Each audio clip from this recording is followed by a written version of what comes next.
Hey, you all. One quick note about today's episode. There is like a 2-minute block where the microphones switch and it sounds a little funny because I'm awesome at this job. Anyway, it comes back after about 2 minutes. So I hope you enjoy. Hey, nerds. Farmer Jesse here. Welcome to Growers Daily, your daily dose of ecological farming insight. It is Monday, April 28th, 2025, and today we're going to talk about nematode control, what no-till means for crops that require digging, like potatoes, and the bees are dying at an alarming rate again. So let's do it.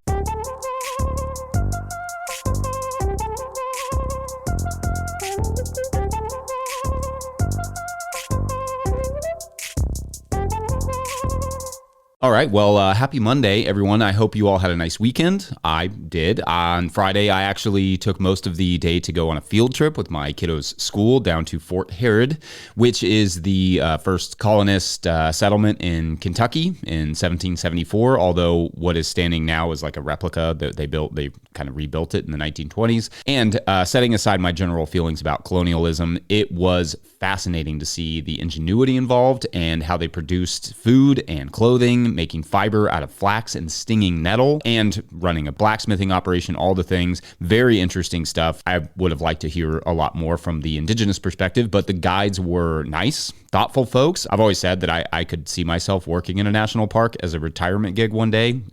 It sounds like a blast. Seems like a good group of nerdy individuals who always occupy those roles. So I could see myself doing that. Saturday and Sunday were a lot of soccer, and Hannah and I went to Louisville to visit our friend Andy's new restaurant called M. Peppers, or Monsieur Peppers, which was amazing. Then went to the Lou City FC game that night, which was also amazing with our friends Brian and Jana. So shouts to that. So altogether, relaxing and busy all at the same time. Now this week, it's back to work because the gardens are about to explode. So anyway, changing gears a little bit, one thing that has been on my mind to talk about on the show is that there has been another nationwide collapse of honeybee populations over the last year that has researchers both puzzled and concerned. Basically, at least one recent study showed that around 1.7 million hives have been lost between June 2024 and February 2025, with many commercial beekeepers reporting losses on an average of 62% of their colonies. The survey conducted by a nonprofit group called Project Apis gathered data from 842 beekeepers who account for around 72% of the bees in the country. So not exactly a small sample size, but also it's just not the solely the big guys that they recorded. According to that report, hobbyist beekeepers with 1 to 49 colonies lost an average of 51% of their colonies. Sideliner operations, think people with a side hustle of beekeeping and average between like 50 and 500 colonies, lost an average of 54% of their colonies. And commercial beekeepers, so more than 500 colonies, lost an average of 62% of their colonies, a reversal, says the survey, of, quote, typical trends where commercial beekeepers generally experience lower losses due to their scale, resources, and skilled management practices, end quote, which I thought was kind of interesting. So the trend is higher in bees that are moved around, but not non-existent with bees that are just kept by hobbyists. But what's going on here? Well, no one really knows for certain yet. There are a lot of groups analyzing honey and bees and comb for clues, but right now,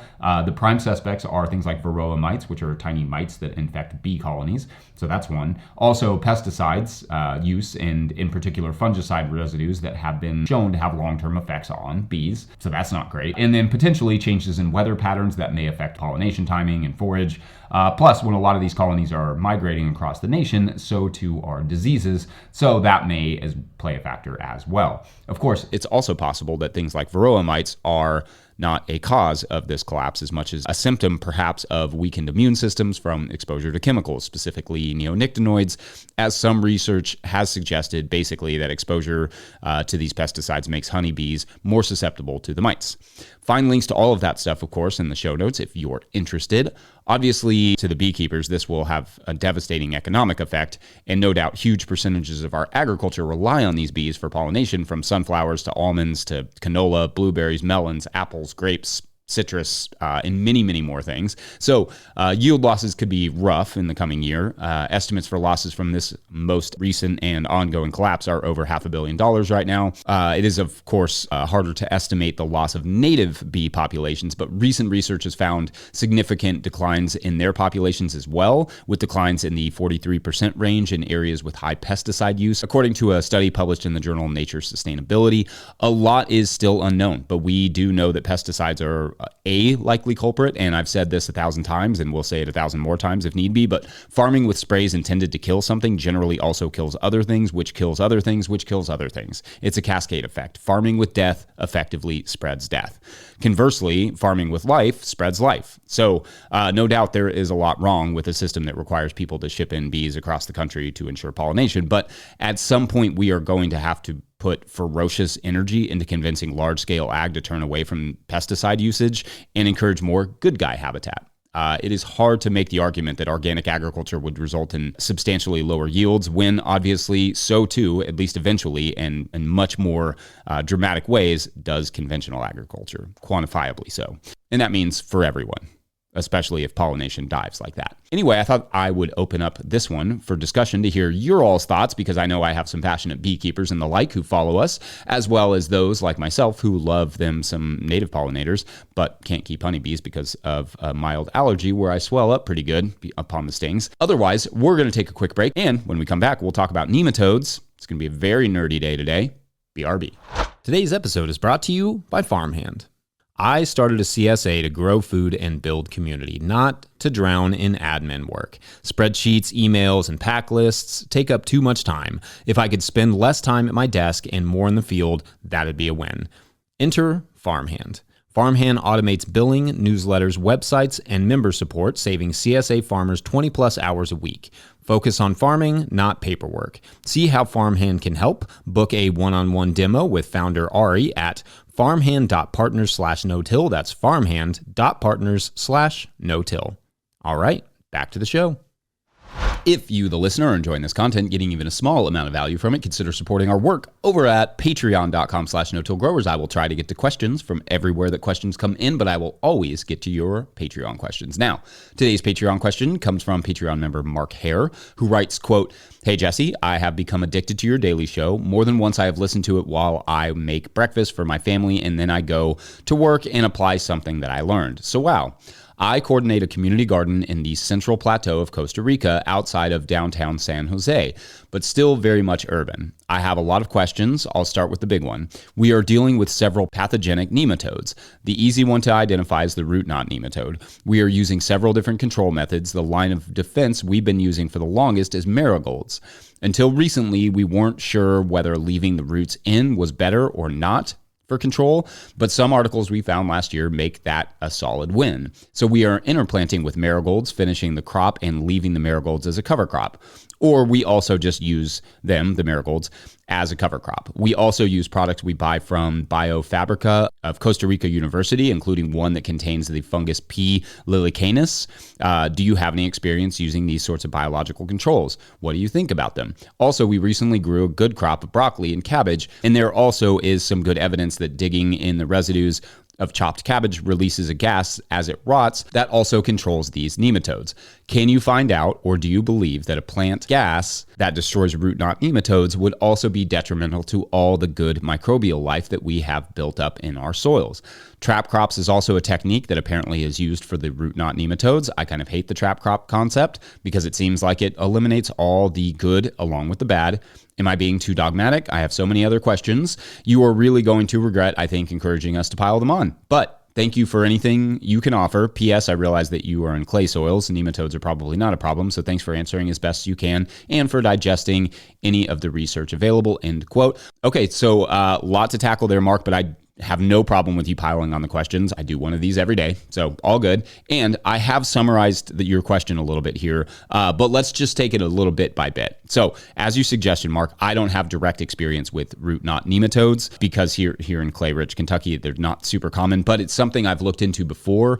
For others, for just how incredibly prolific and harmful this particular pest can be to agriculture, sandy, warm soils in the tropics is definitely prime for not only the four main and more harmful harmful types of root knot nematodes, but for many of the 90-ish known species. So like you alluded to, you are likely dealing with several types of nematodes, good and bad. So in terms of plants and like marigolds, but also various chrysanthemums and calendula, etc., that are linked to nematode suppression, are linked most commonly when incorporated into the soil versus when they are growing. This is a blanket statement, of course, but many of them are resistant to suppressant nematodes, but not necessarily for other plants around them until their foliage and roots are incorporated. Does that make sense?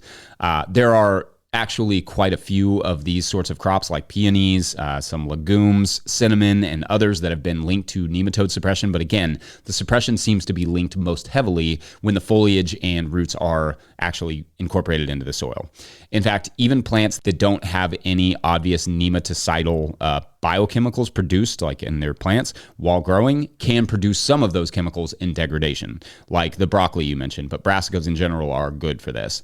To your questions about that, I'm less concerned with the negative soil life effects of biofumigation, for instance, growing a mustard crop and tilling it into the soil to suppress nematodes and or pathogenic fungi or whatever it is. Because although, yes, it is incorporating some biofumigation chemicals into the soil, it can increase the microbial diversity in the soil, which effectively crowds out the nematodes as opposed to just straight killing everything or killing them. What a lot of the research seems to point to, often directly, is that higher soil organic matter, a soil property that tends to be lower in sandy tropical soils, is often directly correlated with pathogenic nematode populations. So indeed, incorporating cover crops, crop residue, manure/compost, these will have a positive effect on the soil's ability to suppress these punks because it will have a positive effect on the soil's organic matter content, microbial diversity, and so on. I'll post a few links in the show notes, but it sounds to me like you are doing all the things right that you need to do. I would just maybe consider doubling down on practices that increase soil organic matter, like cover cropping, but add some more diversity in there as well. And maybe just focus more on those things that do great things for soil. Make some good compost as well and involve those in your practices. And as for the P. lilicanis question, I don't necessarily have any issue with this, I guess, but I will say that that particular fungi is also considered a human pathogen. So although the risk is low with a commercial product like that, just follow the application directions really, really well. On the trap crops part of the question, there are ways to use trap crops effectively, but by and large, I would focus on the soil health first and only use those if all else fails. Anyway, I hope that was helpful, and I appreciate the challenging but also very interesting questions. All right, we're going to take one more quick break, and when we return, are there crops that cannot be no-tilled because they require disturbance? Be right back.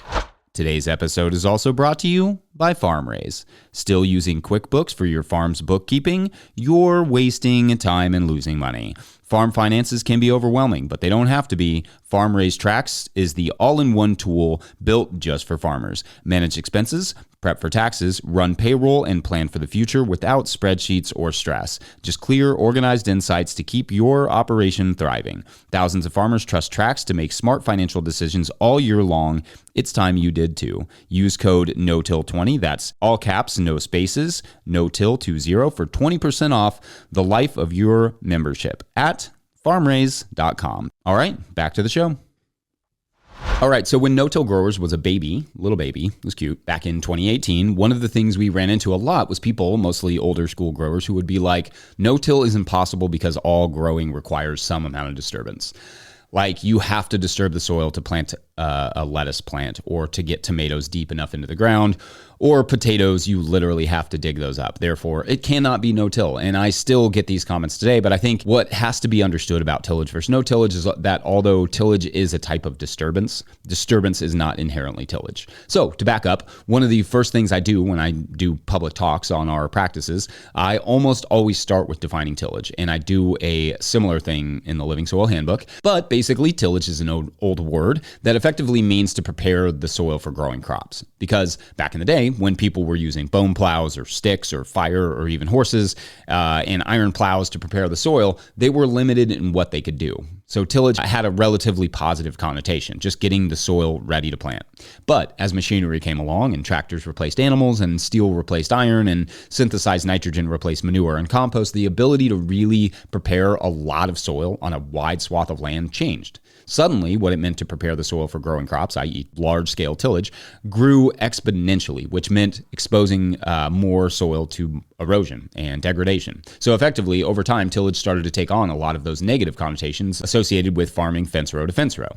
Erosion, pollution, habitat destruction, all those things. Dictionaries are often, notoriously slow to catch up to modern definitions. So although you may not see those negative connotations in the current definitions, you hear them in conversations about tillage.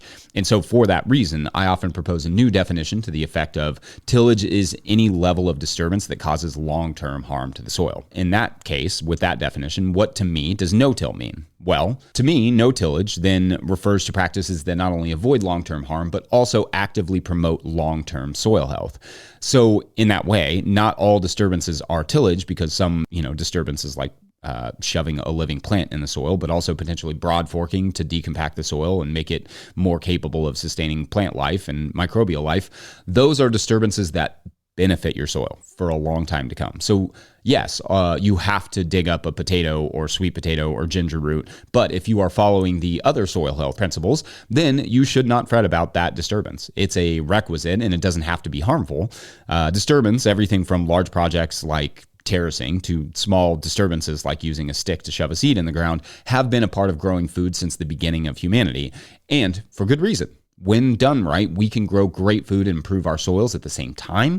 That's what no-till is all about. It's about growing food in a way that makes it easier to grow food next year and the year after that. All right, I think I'm going to wrap it up there, and I look forward to hearing your thoughts on all this. Before we go, a quick word from our friends at Rimmel Greenhouses. Whether you're growing tomatoes for market, flowers in the spring, or vegetables for your family, growing in a high tunnel protected from the weather provides the right environment for a harvest you can count on. Rimmel Greenhouses are strong, durable, and easy to assemble, offering the quality you need to grow productively year-round. The team of experts at Rimmel Greenhouse Systems will be your trusted partners to ensure you get exceptional value from your greenhouse or high tunnel investment. Visit rimmel.com today to get growing. Don't forget that No-Till Growers is now officially a 501c3, so donations are tax deductible and greatly appreciated. You can find those deets in the show notes. Please make sure to like and subscribe and or follow wherever you're getting this podcast. That's an easy way to help us out.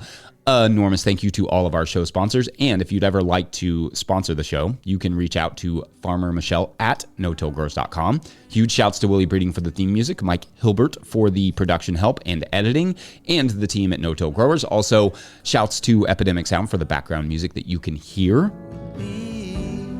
Pick up a copy of the Living Soil Handbook or the Seed Farmer at notillgrowers.com to support our work.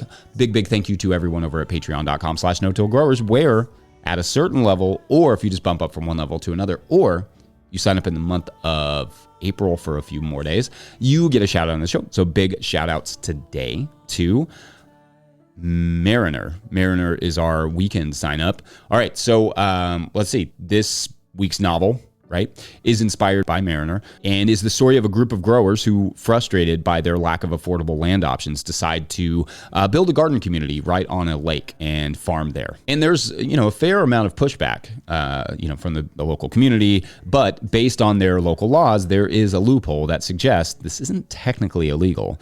The townspeople aren't happy, but it isn't only the townspeople who take issue with this new venture. Something in the water has a problem with it too. And that's tomorrow on The Mariner. Thanks for watching and or listening. We will see you then. It'll be great. It'll be Tuesday as well. It's a win-win.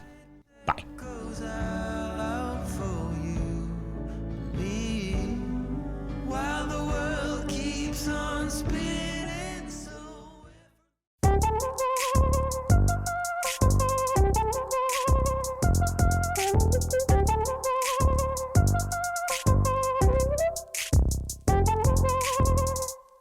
It's true that some things change as we get older. But if you're a woman over 40 and you're dealing with insomnia, brain fog, moodiness, and weight gain, you don't have to accept it as just another part of aging. And with MIDI Health, you can get help and stop pushing through it alone. The experts at MIDI understand that all these symptoms can be connected to the hormonal changes that happen around menopause. And MIDI can help you feel more like yourself again. Many healthcare providers aren't trained to treat or even recognize menopause symptoms. MIDI clinicians are menopause experts. They're dedicated to providing safe, effective, FDA-approved solutions for dozens of hormonal symptoms, not just hot flashes. Most importantly, they're covered by insurance. 91% of MIDI patients get relief from symptoms within just 2 months. You deserve to feel great. Book your virtual visit today at joinmidi.com. That's joinmidi.com.